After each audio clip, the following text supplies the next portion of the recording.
What's up with it, y'all? It's your boy, Sir Duke. You know what I'm saying? Coming straight up the Nawf side. You already know Big Nawf. You feel me? I feel like today's as good a time as any to talk about the day I met mo3. Yeah, Mo motherfucking 3, Lil Melvin, man. Never thought I'd see the day this nigga be a world famous rapper, iconic, you know, Dallas legend that everybody else tell it. You know what I'm saying? That's my little homie, man. I ain't, Mr. Little nigga, you know what I'm saying? I hate what happened to him. But yeah, let me get into the story though, man. You know what I'm saying? Like I said, man, I'm Sir Duke, straight out the Nawf. You know, you can look me up, Spotify me on Apple Music, all that good shit. I was fucking with the music for a long time. You know, if you really know me, you know I had a group back in the day. I was in a group back in the day called A1 Boys. You know, we did our little thing. You know, made some shake for what it's worth, and shit. Disbanded like all other groups do, and did our own shit. So, you know, for me, it was back to the Nizoff, you know what I'm saying? But, shit, man, like I said, man, you know, I met Lil Melvin like around 2011. Nah, it wasn't even 2011. It was 2012, 2013. You know, I met Lil Melvin. And, shit, I remember the day. I could damn near, I could smell the motherfucking day. Shit, had to be in my early 20s. I had a candy coat Caprice, you know, candy painting Caprice back then, you know, 8 bands on the paint job. You feel me? Like big boy stunning at a young age. And around this time, man, I got hit T-bone by a Mexican on Walnut. And I had my bitch in the shop, put that bitch back in the shop so I can get it, you know, put back together and repaint it. So I was walking at this time. And you know how this tie into my music history, you know, back with the A1 Boys. I had a partner named Block, you know what I'm saying, who was pretty much plugged in with everybody else I didn't know in the North, you know what I'm saying, and he was plugged in with some young niggas that came from the SIP who was wrecking shit out here, you know what I'm saying, and that was DK, Big Pound, Lil Ray, you know what I'm saying, all of them there, you know, that's how I met them through him. So they stayed, you know, I stayed in Bent Creek. You know, if you know about Bent Creek, you know that was one way in, one way out, real gutter, you know what I'm saying? And a lot of people didn't make it out of Bent Creek. You know, I call that bitch honey, you know what I'm saying? 5 homicides in one day around that bitch. You feel me? So I'm walking to the store one day, you know, because I got my whip in the shop.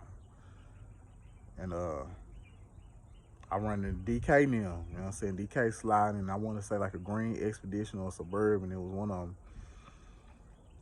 DK them, you know, I see them at the intersection. I guess they seen me first, you know what I'm saying? So I guess they pull around just so they could pull up on me, you know what I'm saying? They the homies, they fuck with me.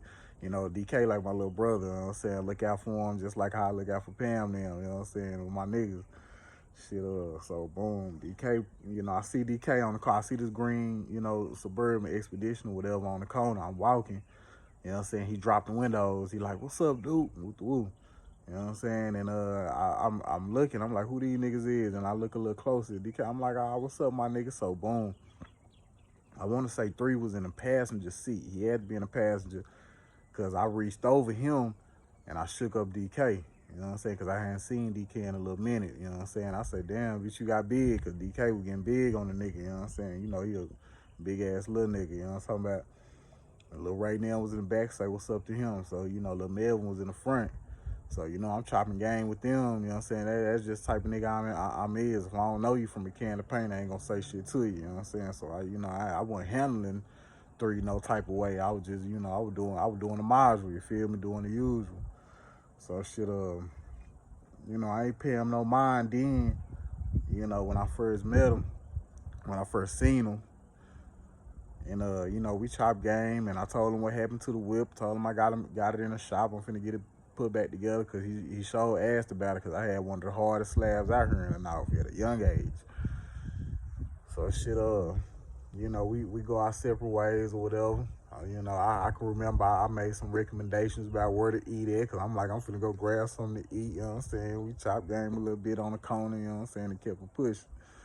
So shit, I want to say a few days after that, I started seeing the same little dude who was in his passenger seat, which was mo3, at the corner store, which was on, Walnut, the Texaco on Walnut, you know what I'm saying? So this is where he was hustling at. Because, if y'all don't know, in the North, block hustling around that time was real big. See, I was block hustling since I was 14. You feel me? So, I know everybody who was block hustling back then. So, if you know the North, Forest Lane is really where you want to block hustling. If you really block hustling, you know what I'm saying? That's where the bag at, Forest Lane. And them little niggas running that bitch. They had the bitch locked the fuck down. So if you really wasn't from there, nigga, you couldn't get down. So he was block hustling over there on Walnut at Texaco, which is right down the street from Garland. And we all know how them Garland laws play. That's a no-no. You know what I'm saying? Because them bitches is dirty. You know what I'm talking about? So, boom, I'm pulling up on the nigga. I done pulled up on him, you know what I'm saying, like 2-3 days in a row. You know what I'm saying? Like, damn, little nigga, you up here block hustling at Texaco? You know what I'm saying? I'm like, nigga, I ran the game to him. Like, nigga, this damn near motherfucking Garland. You know what I'm saying? This is Garland territory damn near. You know what I'm saying? Like, they can whip up on you if they want to on some geek shit, on some illegal shit. You know what I'm saying? If they want to. So I felt bad for them little niggas. So I used to, and at the time I was smoking, you know what I'm saying? Smoking like a motherfucking chimney, you know what I'm saying? So I used to buy everything up off of him because he used to sell weed. I used to buy everything up off of him until, so he can get off in the front of the store.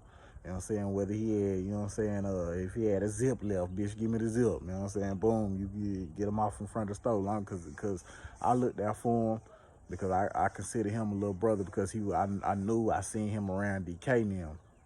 You know what I'm saying? So eventually, I started seeing him even more.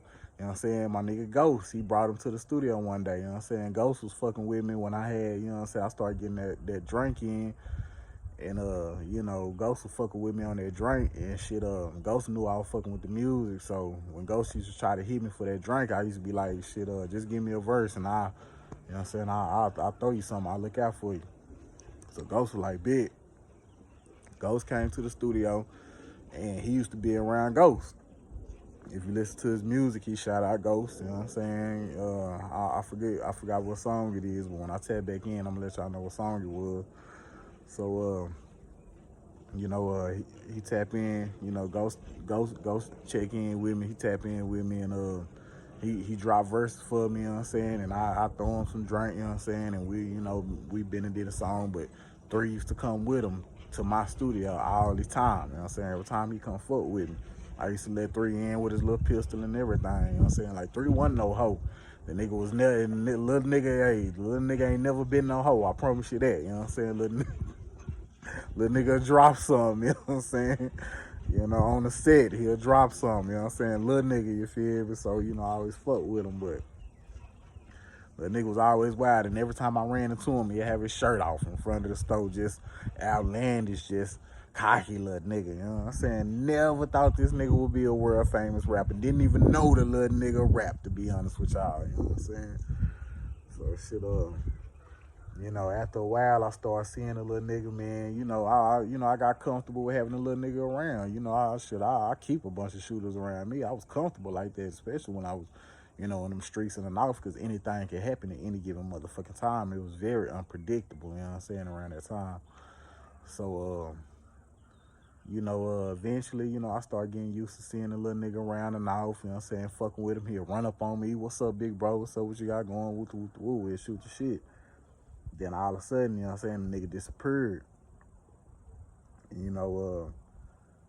Just from my knowledge, the nigga had went to California for a little bit, you know what I'm saying, then came back, boom, the nigga music rolling. And I'm like, when I first seen the Hold Your Tongue video, it fucked me up. Cause I'm like, first of all, this nigga go hard. He went hard in the bitch on that hoe. This bitch rolling, this bitch doing numbers, you know what I'm saying? Like, what the fuck? Like, where the fuck did this shit come from? You know what I'm saying? Like, nigga, you knew I rapped and all type of shit, nigga. You ain't jump in the studio, nigga. You been in the studio and everything, you know what I'm saying? Like, what the fuck? So the first thing come to my mind, I'm a G-check him when I see him, on GP, you know what I'm saying? Bitch, I'm a G-check your ass. Bitch, you knew I rap. Bitch, you knew we rap. How come you ain't hop your motherfucking ass in the studio all them times I'd let you in my studio? You know what I'm saying? So, but, on love. It was on the love. Nothing disrespectful, just on the love. But yeah, man, that's the first time I met 3, man. Missed the little nigga, you know what I'm saying? I still got more stories to come, you know what I'm talking about? I just wanted to give out a little piece of the game, you know what I'm saying? You know, you can Google me, you can hit me on IG at Duke_PSO, you know what I'm saying? Look me up on Spotify, Sir Duke with a C, CRRDUKE, you know what I'm saying? It's real official on my end, you know what I'm saying? No cap in my rap at all. You feel me? If you want more stories on Lil 3 and, you know, just enough period, tap in, subscribe, like, hit me up. Yeah.